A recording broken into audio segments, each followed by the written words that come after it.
So remember in the last lecture I said that part of this idea of what a good moral theory might be able to do is to give us some idea of what a good life looks like, what a life worth living.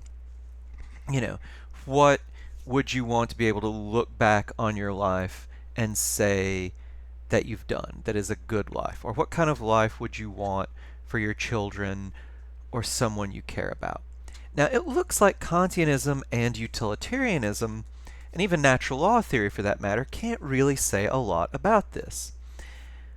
Virtue theory, at least Aristotle's form of virtue theory, might do a bit better. Virtue theory is going to start, the fundamental idea of virtue theory is going to be what kind of person should you want to be. That's how they'll approach moral questions. And Aristotle will actually start his theory by saying, okay, before we can figure out what kind of person you should want to be, we should figure out what a good life even looks like.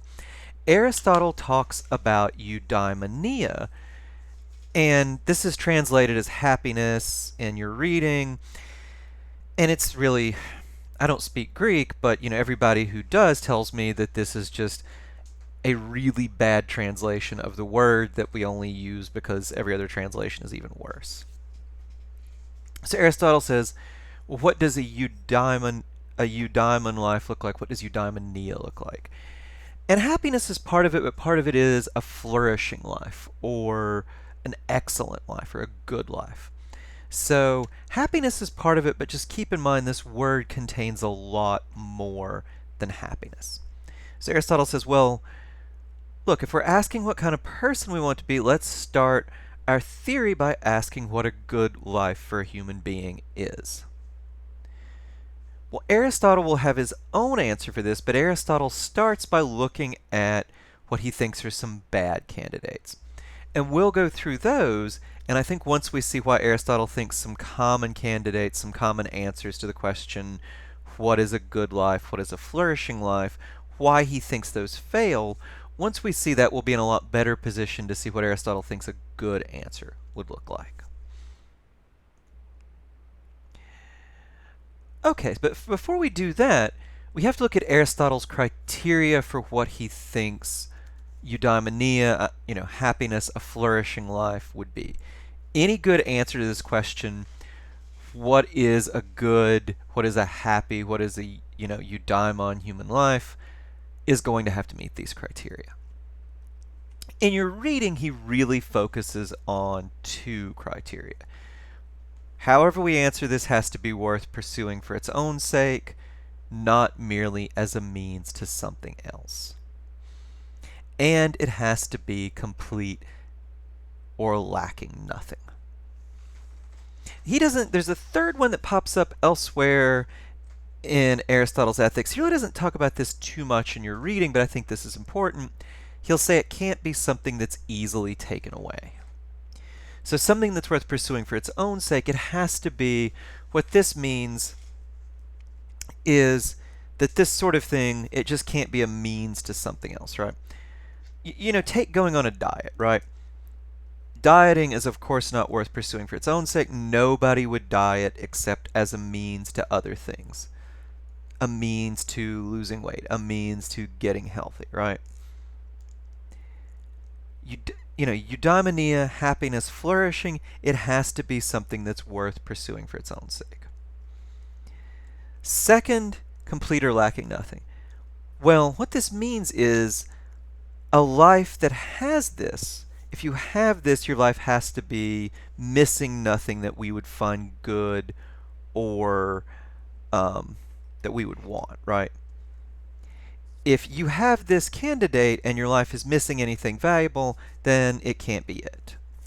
Now, this might be a little vague, but I think this will all become clear as we actually look at Aristotle's candidates for eudaimonia, for a good life, for happiness. So Aristotle says there are three answers that you often hear from the public. You often hear from the man on the street. And he thinks all of these are bad, or they're not good answers. But he thinks seeing why they aren't good answers will put us in a better position to see what a good answer would look like.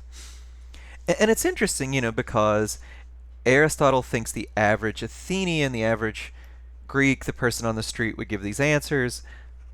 It's interesting that the average American, a lot of them probably would too. So pursuit of wealth means exactly what it sounds like.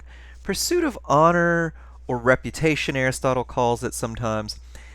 That one you have to be a little careful with. I think what Aristotle has in mind here is what we would call fame, or, you know, um, you know, the sorts of things Hollywood stars or sports heroes or whatever have.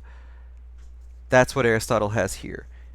Reputation, honor. You want people to know who you are and what you've accomplished. Pleasure, well, that's pretty straightforward. I don't think that one needs any real explanation. Well, so what's wrong with each of these as an answer to this question, what's a good life? Well, think of wealth, right? Is wealth something that's worth pursuing for its own sake? Think about it for a second. Is wealth worth pursuing for its own sake, or is it only worth pursuing as a means to other things? Well, obviously, wealth is only worth pursuing as a means to other things, right? Why do you want money? Why does anybody want money? Because you can buy stuff with it. Money can be exchanged for goods and services. If you couldn't exchange money for other stuff, no one would want it. You would be crazy to want it. Now look, that brings me to another point. Of course, there are some people, like Scrooge in A Christmas Carol, who do want money for its own sake. They want money so they can invest it to get more money, after they invest that. Well, what would Aristotle say to people like that? Well, I think Aristotle would say, look, these people are, if you and I think about them, we can see that they're, in a way, almost mentally ill, right? This is a compulsion. This doesn't make sense. So yes, some people are warped enough they want money for its own sake, but Aristotle would say, unless you're seriously messed up, you'll just see that that doesn't make sense.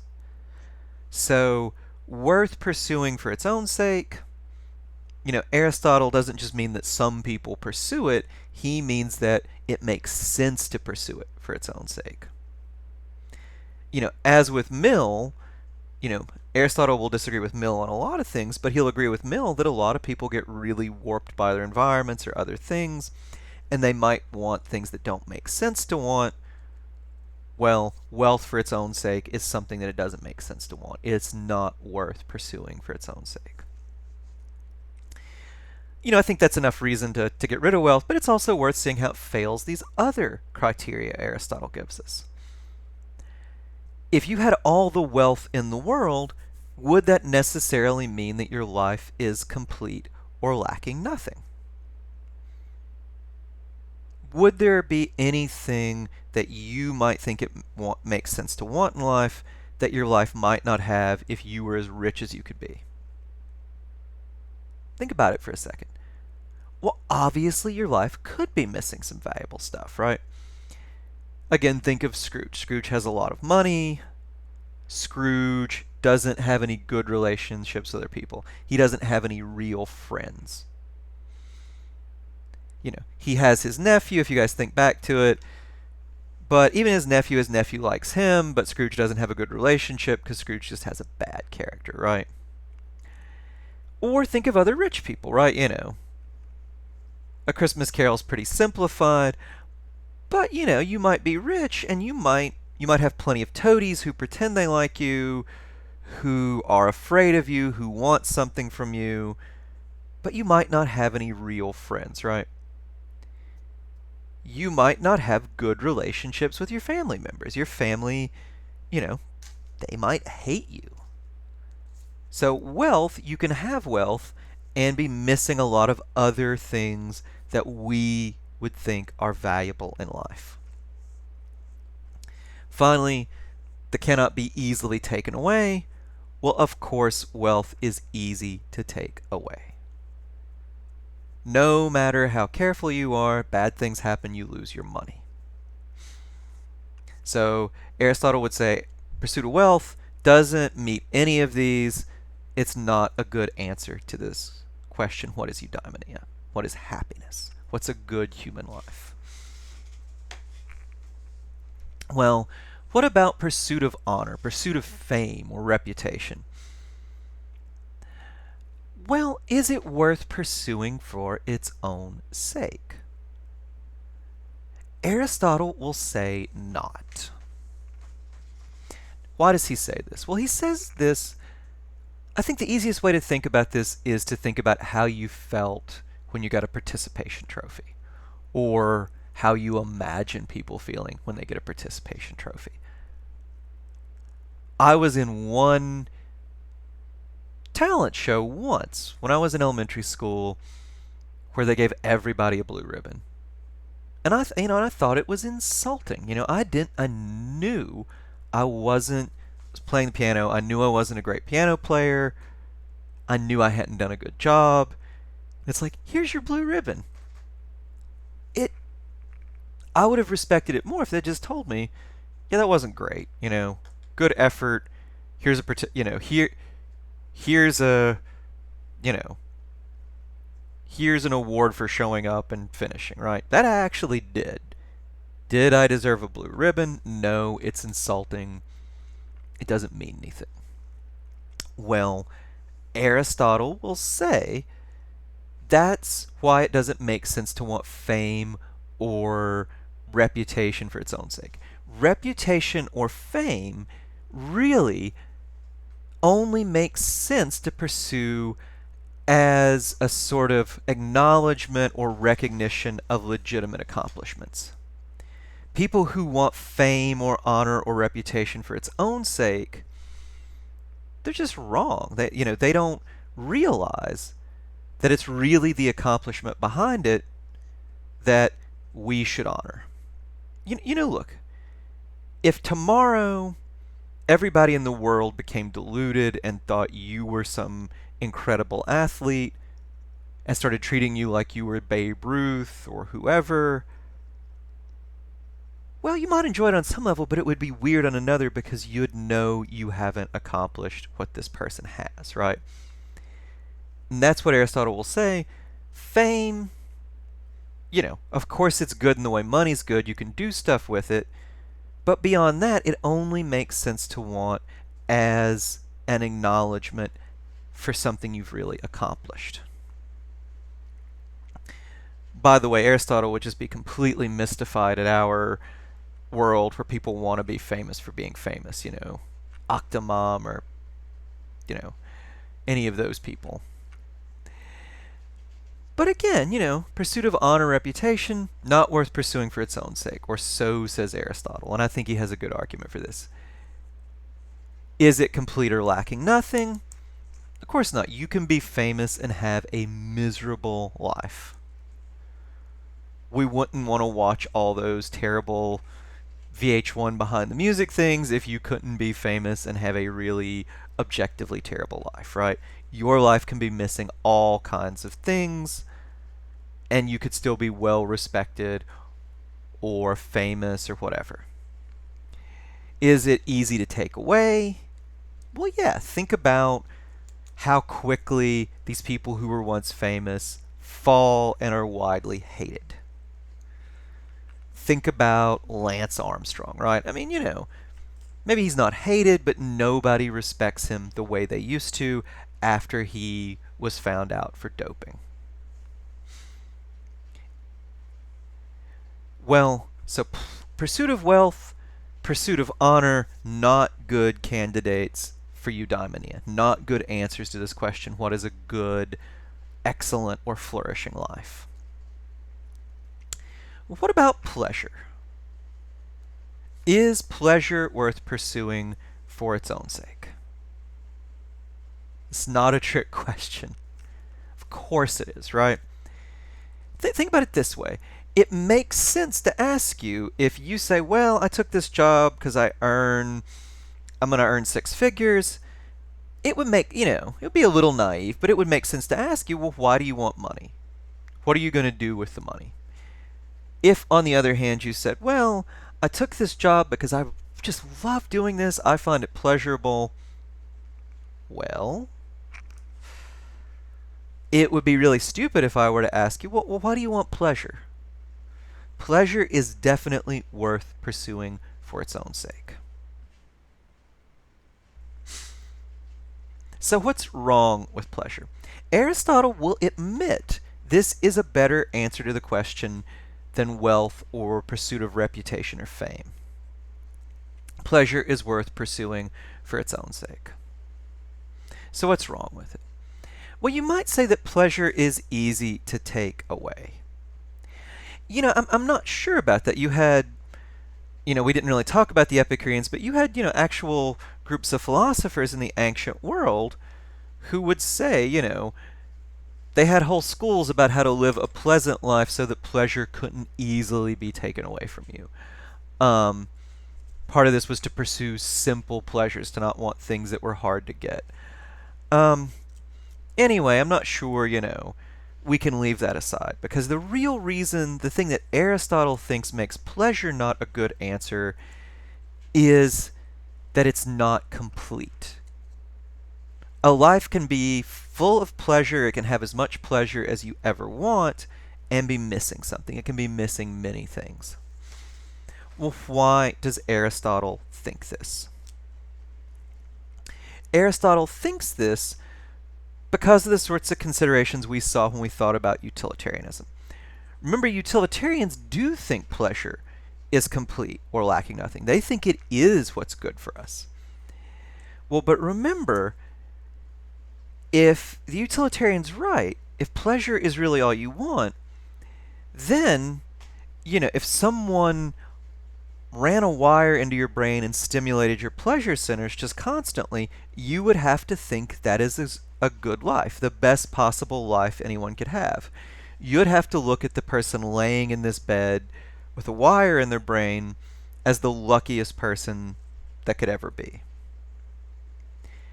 If you don't think that, then Aristotle will say you can't think pleasure is the only thing that matters in a good life. If you did, you would think this person's having the best possible life. Or think about Nozick's experience machine, which I believe we also talked about. The experience machine, it's a sort of virtual reality. You get whatever you want in life. You don't know you're in the machine. Would you want to be hooked up to the machine? If you say no, then you must think that pleasure is what isn't the most important thing. If you did think that pleasure was the only thing that mattered, then there'd be no reason not to say yes to being hooked up to the experience machine. For it to make sense to think that you shouldn't hook yourself up, or that people who are hooked up to it aren't having a perfect life, it has to be true that something besides pleasure matters. And if something besides pleasure matters, then pleasure can't be complete and lacking nothing. Now here's an interesting aside. I'll get back to Aristotle and his main argument in a second, but I think this is worth talking about. So here's this question: can what you don't know hurt you? Can what you don't know make your life worse? The utilitarian will say no. Aristotle will say yes.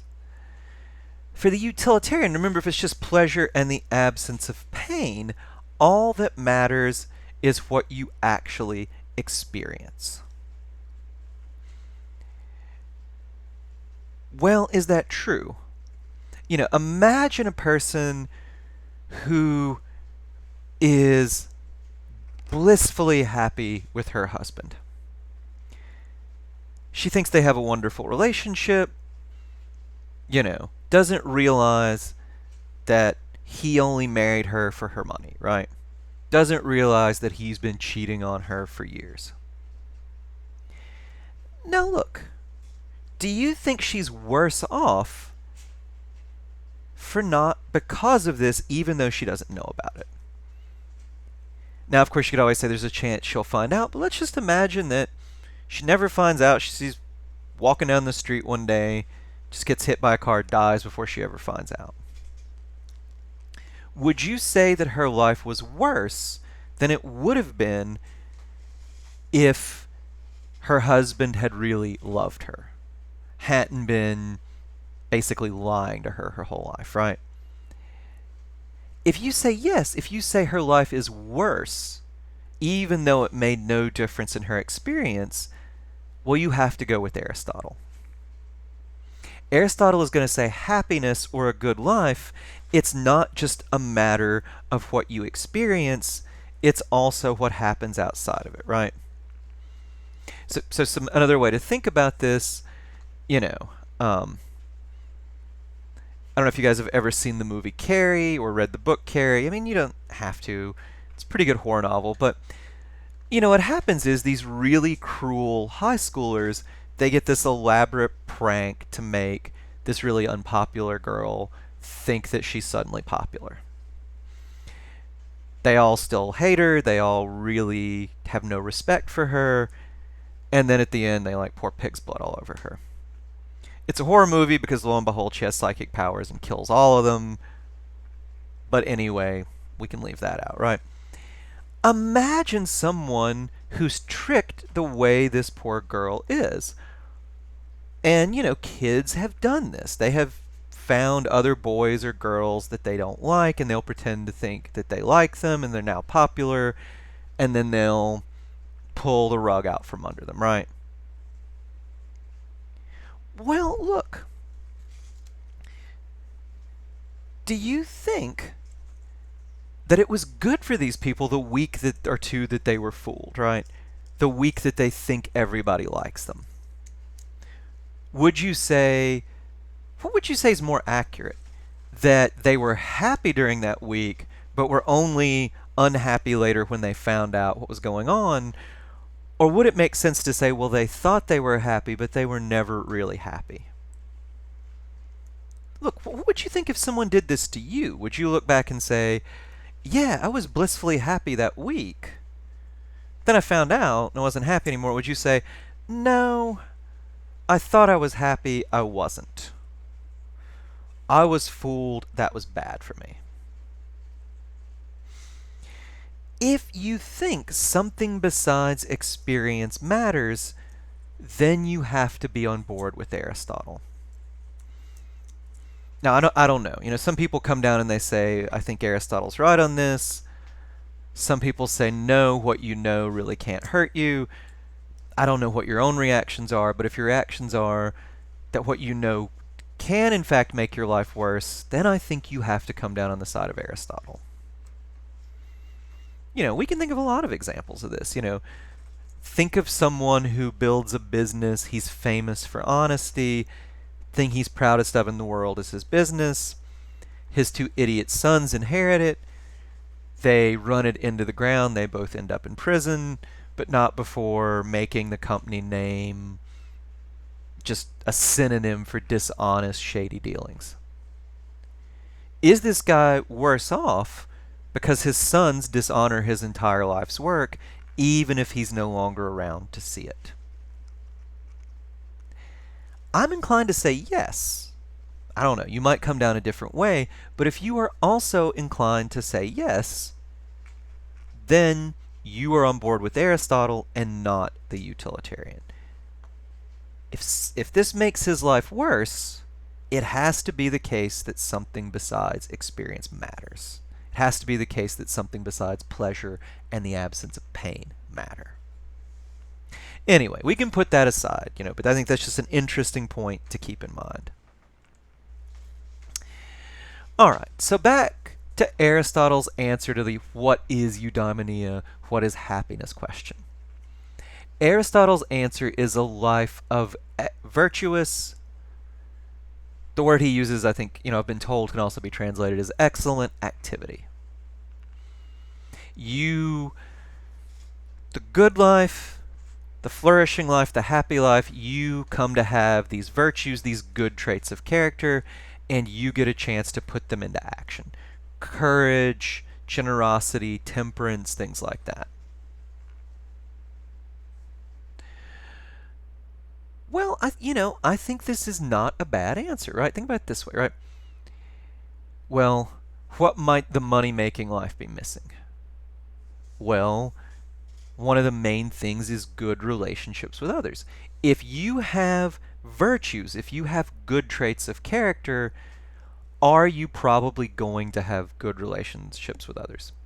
Are you going to have real friends? Probably, right? And probably you will have real friends precisely because you have these virtues. You know, will you have, maybe you won't be famous, but if you have the virtues, will you have a good reputation? And will that reputation be deserved? Yes, likely, and if you do have it, it will be deserved. So this life of excellent or virtuous activity, not only does it seem like a pretty good answer, but it seems like it deals with the problems the other answers had. Well, there is one challenge, and I think Aristotle will have an answer to this, but I want you to keep it in mind going forward. Remember, pleasure is important. Well, is it always going to be pleasant to have the virtues and put them into practice? Remember, Aristotle says a good life, a happy life, is lacking nothing that it makes sense to want. It makes sense to want pleasure.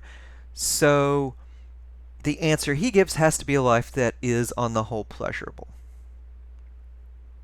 And look, if you completely lack the virtues, if you're cowardly, if you lack self-control completely, your life might be miserable, right? But in a lot of cases, it might be hard. It might be unpleasant, or at least we think, to be virtuous. Your boss is bullying someone at work. You know you should stand up for them. You know that would be the courageous thing.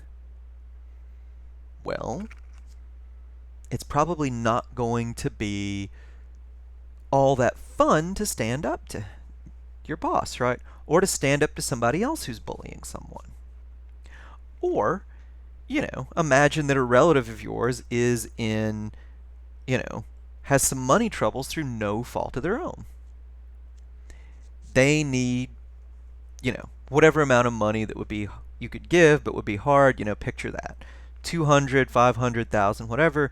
They need this amount of money, and the generous thing to do would be to help them out. It might not be terribly pleasant to be generous, right? You might think your life would be more pleasurable if you weren't so generous. So what would Aristotle say to that? What would he say to this objection? Well, it's not always going to be pleasurable to be virtuous. I think he has an answer, but I think that's something you should keep in mind as we go into the next lecture and start talking about what Aristotle thinks the virtues are.